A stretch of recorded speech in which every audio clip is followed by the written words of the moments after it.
So this lecture and really this module is all about debugging. So debugging is after you write your code and you try to run it and it doesn't work, trying to fix the code. And not just your code, really. I mean, in general, with these IoT devices, there's code, there's the software part, but there's also the hardware part.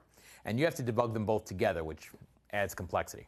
We're just talking right now about the software part. We'll get to the hardware part later and how to debug that. But right now, given the code, how do you debug that code? And you can expect that a lot of your time will be spent debugging when you write real pieces of code. I mean, right now, we're working with the blink example, little things like that, no big deal. But when you get to complicated pieces of code, probably you'll spend more time debugging than you spend writing the code in the first place. It's very common in complicated pieces of code. So we'll talk a little bit about how to do debugging and what's required. Debug and trace. So one thing about debugging and testing in general and debugging is that you require controllability and observability to locate the bug. So what do I mean by that? Controllability is the ability to control sources of data that are used by the system. Okay? This you need in order to apply tests, to test something to see if a feature works. So when I say source of data used by the system, what do I mean? So the main source of data used by the system is going to be the input pins, right? If you want to do a test case, you have to be able to apply some value to the input pins.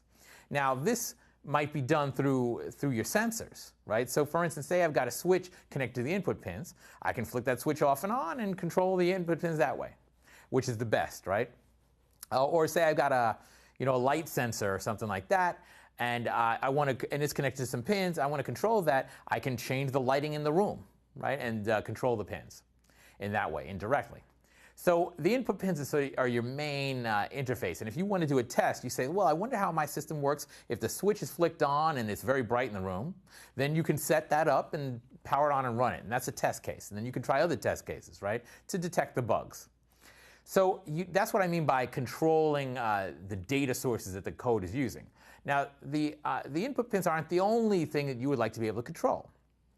In addition to that, you would optimally like to be able to control the internal data, meaning the storage elements, the registers, and the memory inside the chip. Now, we won't be doing that in this class. I'm just saying optimally, if you're doing this professionally, you don't just say, let me control the pins. You go straight into the device and say, OK, I'm going to set this register value equal to 10 and see what happens, right? I'm going to write some data into this memory location and see what happens. You would like to be able to do that. It gives you much more precise control over the behavior of the system because doing it through the input pins can be indirect. But optimally, that's what you would like. So that's controllability. Controllability allows you to do testing to test certain circumstances that you think might be causing a bug or triggering a bug at any rate. So in addition to controllability, you need observability. Now, observability is the ability to observe intermediate and final results. So what do you need to observe? First thing you need to observe are the output pins. The outputs of the whole system. You need to see what values are on those pins. Now, often you can observe these directly through the actuators. So say the output pin is connected to an LED. You look at the LED, you can tell if the pin is high or low, right? Something like that. You look at say it's wired to an LCD screen. You look at the LCD screen, and you can tell based on that, you can infer what type of data is on those pins. So you want to be able to observe the pins. You can also directly observe the pins if you take a multimeter and wire it straight to the pins. Multimeter, basically, you can read the voltage and the current and the resistance. So you can just read the voltage off the pins and see what the voltages are. So that's a more direct way of reading it. Now, another way to do it, and we won't be doing this in the class, is using an oscilloscope. So if an output pin changes slowly over time, then a multimeter is fine, right? Multimeters change slowly too, so that works. But if the signal is changing fast, say every millisecond, let's say, you can't see that on a multimeter. You would need to use an oscilloscope. An oscilloscope basically shows me the voltage over time. So you'd wire it to an oscilloscope, and you can observe the data that way. So the outputs are something that you would want to observe, and we have ways of observing the outputs. At least if they're slow changing, we can observe them through whatever the devices are, maybe a multimeter, but also whatever the output devices are, whatever the actuators are. Now, again, you would also optimally like to be able to observe the register content. So you'd be able to like to be able to look at the register values at a certain point in time, see what they are. Like after a certain instruction, maybe say, oh, what's in this memory? right, to see what the intermediate results are. We won't be doing that in this class, but optimally you would like that. So you need controllability and observability somehow in order to do testing and to do debugging. And we're primarily going to do that through the input and output pins. So so we're doing it through the input and output pins, and the next slide says I/O, input and output access, is insufficient. So that's maybe a strong term. Not insufficient. It is maybe more difficult to debug through only the inputs and outputs, but with the level of difficulty that we're dealing with in this class, input and output pins are generally sufficient for that. But if you're doing this professionally or making bigger pieces of code, just look at the input and outputs will probably not be sufficient to do debugging. It will make debugging much harder. So here's a little example. Say you've got some Arduino program running. And the Arduino, you're using pin 0 and 1 on the left side, pin 0 and 1 as the input pins, and pin 2 is the output pins, wired to some actuator, whatever it is. Now in between, inside the Arduino, you've got some code running. And those blocks are showing the code running. So you see 3 blocks, main and foo and bar. Those are 3 functions. There's a main function, which calls a foo function, which calls a bar function. 3 functions inside your code. Now, let's say you run your system, and the output is on pin 2. So you look at pin 2, you look at its value, say it's wired to an LED, and you see that it has the wrong value, right? So if it has the wrong value, how do you know where the bug is? Right? The bug could be in the main function, it could be in the foo function, it could be in the bar function, or it could be in some nasty combination of the 3. So, but how do you zero in on where the bug is?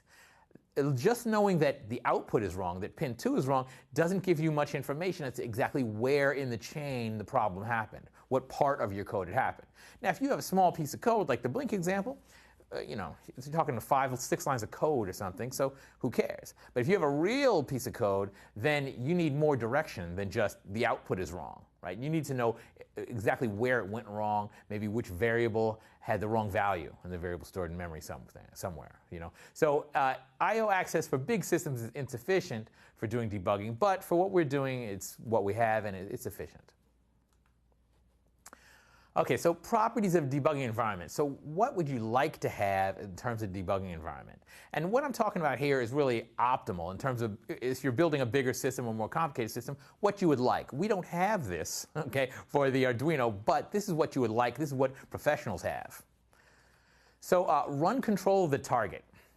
Run control of the target is very useful. And in fact, now we won't have it for the Arduino, but when you write code, you've got to have run control. If you just write C code on your desktop, laptop, you can get run control. So by run control, I mean you've got to be able to stop and start the program in the middle. Not just wait till the end, wait till it's done. You want to be able to stop the program dead in the middle, and at that point start looking at variables, let's say. Looking at register values, look at memory contents, that type of thing. So it allows you, having run control allows you to look at the intermediate values manually. So, so generally this is done using breakpoints. We won't be using breakpoints, but breakpoints are basically, you look at your code and you see something's gone wrong and you have a suspicion. Oh, I think the problem's somewhere around line 53. So you set a breakpoint at line 53, and you let the code run until line 53. Then it stops, and at line 53 you can then type in, or it depends on your interface of your debugging environment, you can look at the values of the registers, the values of the memory, the values of the variables when you're at line 53.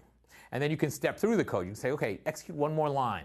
Let's look at the values now. And you can keep looking at the values until they go wrong. You can say, oh, now value X has a wrong value. I know it happened on line 54, something like that.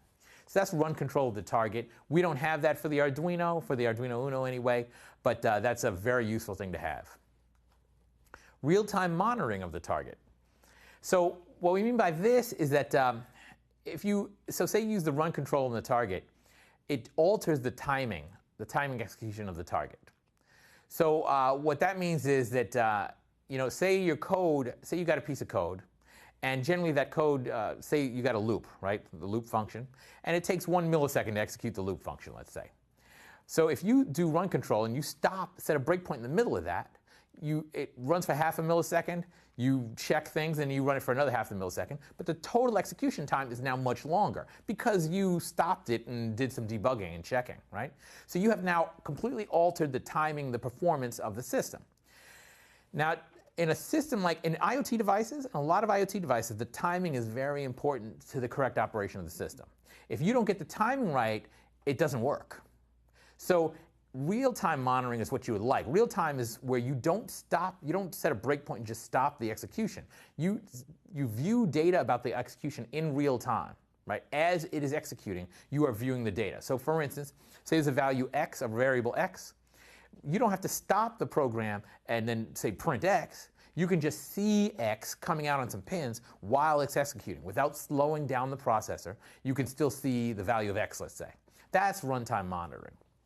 Very useful. We don't have that, but very useful. Now, it's not intrusive in terms of performance, and that's very important for our timing-constrained systems. And there are many IoT devices where timing is important. And then related to that is timing and functional accuracy. So again, this is also related to the timing.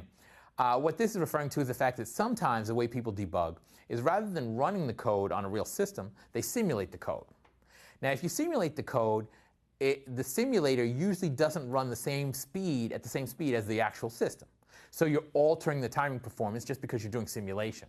So you want timing and functional accuracy. You want the simulated version to be exactly the same in terms of timing as the original, and you want functional accuracy.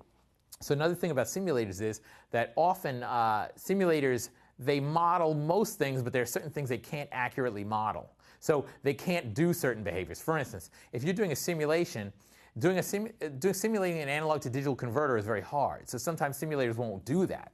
So sometimes it'll be inaccurate in its results for the A to D conversion. And you might be doing an analog read, and then your analog read data will be incorrect because the simulator wasn't accurate enough.